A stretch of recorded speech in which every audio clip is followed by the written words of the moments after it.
Hi everyone, I'm back with week 5 of studying my Masters in Psychology, and this week I'm going to translate my dyslexia assessment in reference to what I've learned this week. So I was diagnosed with dyslexia and dyspraxia when I was about 20, when I was doing my undergrad, and looking back at the assessment, I'm now able to kind of understand the cognitive abilities that I had challenges with. I say had because I think a lot of it has changed, and I think also my behavior at the time would have had a big impact in terms of how I probably conducted myself during the tests. And I think neurodivergence definitely evolves over time. But anyway, let me get into it. So I was diagnosed with, so at the time it was mentioned that I had phonological memory and awareness. So phonological actually refers to speech. So it's anything that's linked to language, comprehension of language, or learning new vocabulary. As somebody who was born in Congo, English isn't my first language. So when I was born, I spoke Lingala, which is the native language in Congo, and then I started speaking French. So I only spoke English in school because at home I spoke French Lingala. So it meant that actually being able to improve my vocabulary and kind of like increase my long-term memory of phonological awareness wasn't very strong, and I wasn't having much time to do that. So we also learned the importance of this through long-term memory, because essentially when it comes to language, we need to have pre-existing knowledge to be able to recall different concepts, different ideas that can help us kind of like bring meaning to that language. As well as that is also linked to kind of like motor skills. So our long-term memory is also responsible for helping us kind of remember. So it's called procedural, if I believe so. It's called procedural, which is helping us remember habits without consciousness. So things like riding a bike, which is something that I could not do before, but actually now I'm really good and I ride bikes all the time. So this is another reason why I believe that neurodivergence kind of lives within a spectrum, and it can change and move around based on kind of like what you're experiencing in life, what stage you're in, and what you're going through. Cool.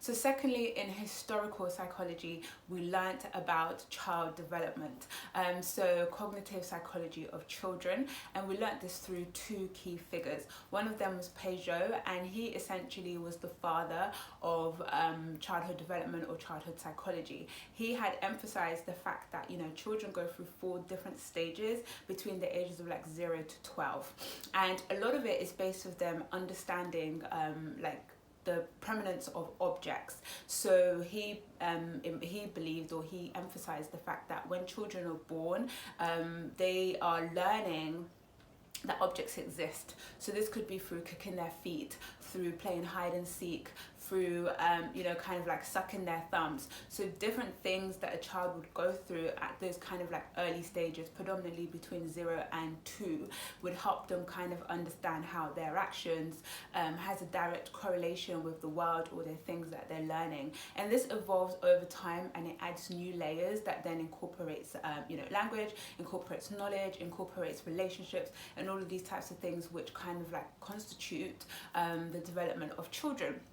So when I think about this in terms of my own aspect, so actually not going to school between the ages of 0 to 6 meant that it did definitely have an influence on my cognitive ability, and I think that was also evident, and it was mentioned on my dyslexia assessment. Secondly, we also learned about Vygotsky. So Vygotsky was actually more focused around children learning through social interaction and their social environment. So that meant that you could either learn through the zone of proximal development. See, there you go again, my phonological memory. And this meant that children would learn through kind of like elders or teachers or peers who could help them enhance their understanding. So it could be learning how to bake or learning how to cook and having an adult actually show you until you're able to do it yourself. And I think, and enhancing your knowledge. So growing up in a household where English wasn't the spoken language, I think that also definitely had an influence on my development, because I wasn't then extending my knowledge of certain vocabulary and words and so on. So I think that is really important to take into consideration when we are, looking at neurodivergence within particular communities and how their environment can actually play a part.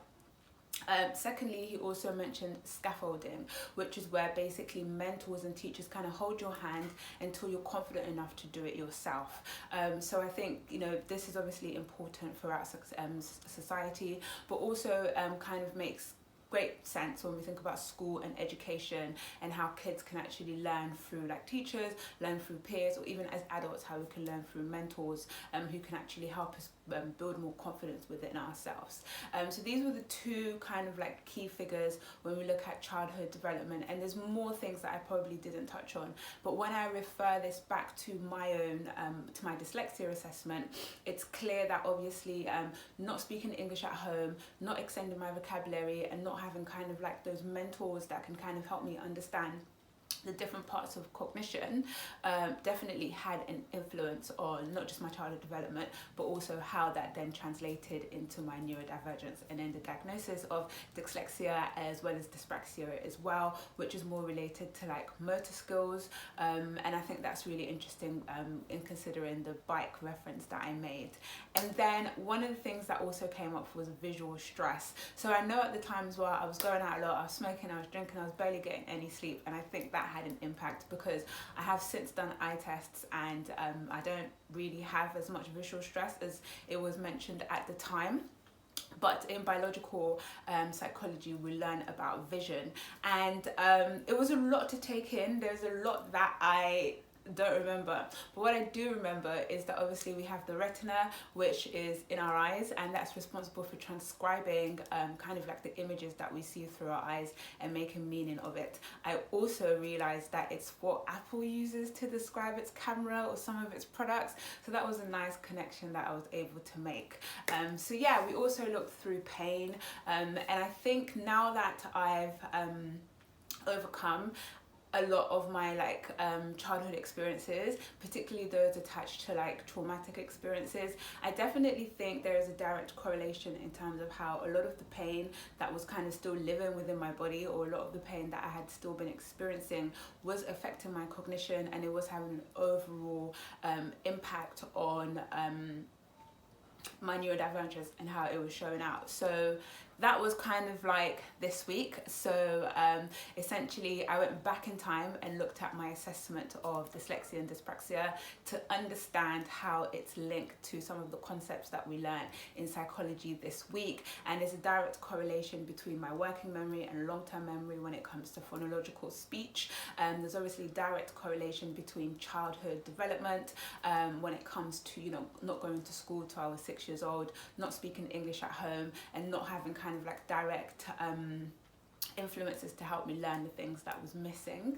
And then finally, visual stress in reference to how our eyes see stuff, how our eyes transcribe and make reference of stuff, and also how pain can sometimes be just as a wound can be just as painful as like emotional pain. So how does that then, what does that mean in terms of how we experience the world, and kind of like any underlying pain that we have within ourselves that might actually impact our cognitive abilities.